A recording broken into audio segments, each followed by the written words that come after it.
Bismillahirrahmanirrahim. Hi and welcome to everyone. In this video, you will learn cloud computing architecture and how it works. Let's start. Cloud computing architecture. Cloud architecture is the way technology components combine to build a cloud. जब भी कोई cloud build किया जाता है तो उसका जो architecture होता है वो बेस करता है कुछ कंपोनेंट्स के ऊपर और उन कंपोनेंट्स को कंबाइन करके ही आप क्लाउड को बिल्ड करते हैं. In which resources are pooled through virtualization technology and shared across a network.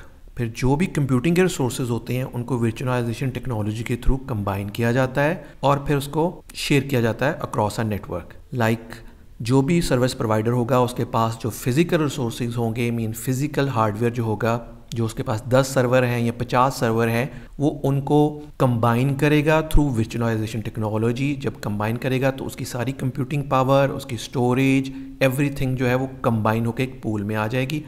फिर उस पूल के थ्रू जिसको जितनी रिक्वायर होती है कंप्यूटिंग पावर, जितनी स्टोरेज या अदर जो कंप्यूटिंग के रिसोर्सेज रिक्वायर्ड होते हैं, फिर उनके साथ वो शेयर किए जाते हैं. और वो कंपोनेंट्स कौन से हैं? These are the components. Clients infrastructure, number 2 internet, फिर application, services, run time cloud, storage, infrastructure, management and security. ये जितने भी कंपोनेंट्स हैं इनको कंबाइन करके कोई भी क्लाउड बिल्ड किया जाता है और आपका जो आर्किटेक्चर होता है क्लाउड कंप्यूटिंग का वो भी इन्हीं कंपोनेंट्स के ऊपर बेस करता है. राइट साइड पे आप इसको आर्किटेक्चर को देख सकते हैं. ये क्लाउड कंप्यूटिंग का आर्किटेक्चर है. इसको हम अभी फर्दर डिटेल में देख लेते हैं कि इसके कंपोनेंट्स कैसे काम करते हैं. सबसे पहले तो ये है कि ये जो आर्किटेक्चर है इसके 2 पार्ट्स हैं. एक है क्लाइंट इंफ्रास्ट्रक्चर. अच्छा, ये जो पार्ट है ये बेसिकली फ्रंट एंड कहलाता है जो कि क्लाइंट यूज़ करता है और उसके दरमियान क्या आता है? इंटरनेट है जो कि इस फ्रंट एंड को फिर दूसरे पार्ट के साथ कनेक्ट करता है. जो दूसरा पार्ट है उसके अंदर ये 7 कंपोनेंट्स होते हैं जो कि बेसिकली बैकएंड कहलाते हैं और बैकएंड जो है वो सर्विस प्रोवाइडर यूज़ करता है. अव्वल तो ये दोनों जो है बेसिकली सर्विस प्रोवाइडर ही उसको मैनेज करता है और थ्रू आपस में जो कनेक्ट होते हैं वो थ्रू इंटरनेट होते हैं. अब हम 1 बाय 1 देख लेते हैं वो ये काम कैसे करते हैं. जो क्लाइंट इंफ्रास्ट्रक्चर है वो बेसिकली क्या होता है? Client infrastructure is a front end components that provides a GUI. It help user to interact with the cloud. जो फ्रंट एंड मीन्स कि जो भी यूज़र होगा वो अपने जब PC के ऊपर वो वेब पेज खोलेगा तो जब वो क्लाउड की साइट के ऊपर जाएगा, जो सर्विस प्रोवाइडर की वेबसाइट होगी, जो उसके सामने पेज फर्स्ट ऑन होता है जिसके थ्रू वो क्लाउड के साथ इंटरेक्ट करता है, उसको बेसिकली फ्रंट एंड कहते हैं जो कि क्लाइंट यूज़ करता है. और ये GUI इंटरफेस होता है और ये हेल्प करता है इंटरेक्ट करना क्लाउड के साथ. सेकेंड जो है जी, ये जो पार्ट है ये basically through Internet connection act as the bridge or medium between front end and back end. It allows you to establish the interaction and communication between the front end back end. जो internet है basically front end और back and के दरमियान जो bridge का काम करता है, इसके थ्रू आप कनेक्ट करते हैं और जो भी इंटरेक्शन होती है वो इसके थ्रू होती है. मीन्स जो आपने क्लाउड का आपने पेज खोल लिया है और उसके ऊपर जो भी आप फिर काम करेंगे वो बेसिकली बैक एंड के ऊपर यूज़ होगा. ये जो काम आप कर रहे हैं इनके दरमियान जो इंटरेक्शन करवा रहा है वो आपका इंटरनेट करवाता है. एंड देन फिर हम बैक एंड पे आते हैं तो सबसे पहले एप्लीकेशन आती है. Applications means the application can be any software और platform which a client want to access. यानी कि कोई भी एप्लीकेशन हो सकती है जिसको क्लाइंट एक्सेस करना चाहता है. ये आपका एप्लीकेशन का कंपोनेंट्स होता है. उसके बाद सर्विसेज का कंपोनेंट्स हैं. The services components manage which type of services you can access according to the client's requirement. ये काम करता है कि जो भी क्लाइंट को रिक्वायरमेंट है सर्विसेज की उनको ये मैनेज करता है. और कौन कौन से सर्विसेज ये प्रोवाइड करता है? SaaS है, software as a service, PaaS है, platform as a service, IaaS है, इंफ्रास्ट्रक्चर एज ए सर्विस, और XaaS means anything as a service. तो these are kind of services जो है इनसे इंटरेक्ट करता है और जो भी इनको सर्विस चाहिए होती है जो सर्विसेज का कंपोनेंट है वो ये मैनेज करता है.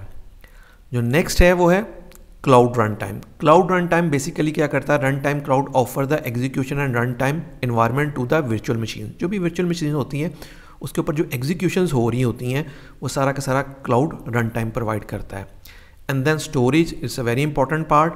It provide a large amount of storage capacity in the cloud to store and manage data. जो भी स्टोरेज चाहिए होगी वो ये मैनेज करेगा और जितनी भी आप इसको डाटा को मैनेज कर रहे होते हैं वो स्टोरेज का जो कंपोनेंट्स है उसको वो मैनेज कर रहा होता है. एंड देन फिर जो लास्ट पार्ट आ जाता है इसके अंदर इंफ्रास्ट्रक्चर का. Infrastructure it offers services on the host level, network level and application level. Cloud infrastructure include the hardware and the software components like servers, storage, network devices, virtualization software and various other storage resources. ये base करता है infrastructure, यानी कि इसके ऊपर physical equipment होता है सारा का सारा, जितने भी फिजिकल सर्वर्स होंगे वो यहाँ पे होंगे और नेटवर्क लेवल भी यहीं पे होगा, आपकी एप्लीकेशन लेवल भी यहीं पे होगी और जितनी भी आपकी स्टोरेज की सर्विसेज हैं, वर्चुअलाइजेशन की सर्विसेज हैं, वो सारी की सारी इंफ्रास्ट्रक्चर के लेवल पे होती है और यहीं पे आपका वर्चुअलाइजेशन का जो क्लाउड के अंदर कॉन्सेप्ट है वो यहीं पे बिल्ड होता है और यहीं पे पूल्ड क्रिएट होता है। देन उसके अलावा हमारे पास इसके अंदर क्या बैकएंड के अंदर जो पार्ट होता है वो बेसिकली मैनेजमेंट का है। This manage components like application, service, run time cloud, storage, infrastructure and other security matters in the backend. It also establish coordination between them. जो मैनेजमेंट का है वो जितनी भी ये 5 कंपोनेंट्स हैं इनके दरमियान कोऑर्डिनेशन करवाता है और जो जो चीज़ें चाहिए होती हैं ये उनको मैनेज कर रहा होता है और ये प्रोवाइड करता है। And then the last one is a security. Security is the backend refer to the implementation different security mechanism for secure cloud system, resources, files and infrastructure to the end user.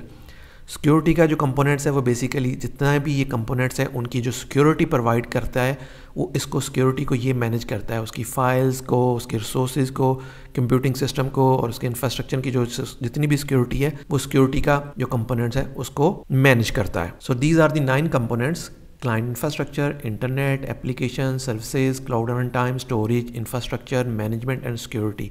ये complete components मिलके cloud का architecture design होता है और जो इस side पे आप इसके जो दो मेन कंपोनेंट्स हैं, एक फ्रंट एंड के लिए यूज़ होता है और दूसरा बैक एंड के लिए यूज़ होता है. नेक्स्ट जो है जी, benefit of cloud computing architecture. क्या बेनिफिट है क्लाउड कंप्यूटिंग आर्किटेक्चर के? Makes the overall cloud computing system simpler. जो क्लाउड कंप्यूटिंग का आर्किटेक्चर है वो क्लाउड कंप्यूटिंग का जो सिस्टम है उसको बड़ा सिंपलर कर देता है, इजी कर देता है.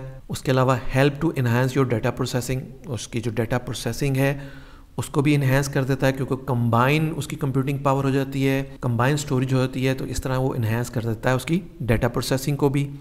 Provides high security. मीन्स के जो क्लाउड कंप्यूटिंग का आर्किटेक्चर है वो हेल्प करता है जो क्लाउड को जब बिल्ड करते हैं उसका जो सिक्योरिटी का कंपोनेंट्स है वो जितने भी कंपोनेंट्स हैं इसके अंदर वो क्लाउड को सिक्योर करते हैं और उसके ऊपर जितना भी काम हो रहा होता है उसको हाई एंड सिक्योरिटी प्रोवाइड करता है इसका architecture. It has better disaster recovery. ये जो आर्किटेक्चर है डिज़ास्टर रिकवरी के लिए भी हेल्प आउट करता है. मीन्स आपको डाटा को रिकवर करना है क्योंकि कंबाइन होता है और अगर डाटा के अंदर कोई प्रॉब्लम आती है तो आप उसको ईजिली रिकवर भी कर सकते हैं. एंड देन फिर offer good user accessibility. Means जो इसका आर्किटेक्चर है वो एंड यूज़र को एक अच्छी एक्सेसिबिलिटी प्रोवाइड करता है, यानी कि इजी प्रोवाइड करता है. आप इजीली उसको जो क्लाउड के रिसोर्सेज हैं उनको यूज़ कर सकते हैं, सेलेक्ट कर सकते हैं, रिमूव कर सकते हैं, ऐड कर सकते हैं on your requirements. And significantly reduce IT operation cost.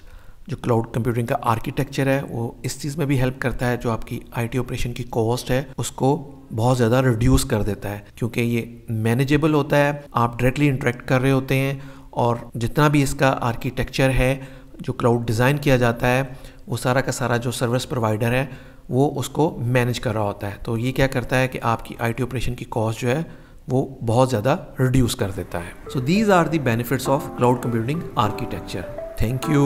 I hope you learn cloud computing architecture and how it works and how we can build a cloud. If you like this video, kindly share with your friends and please subscribe this channel. Thank you.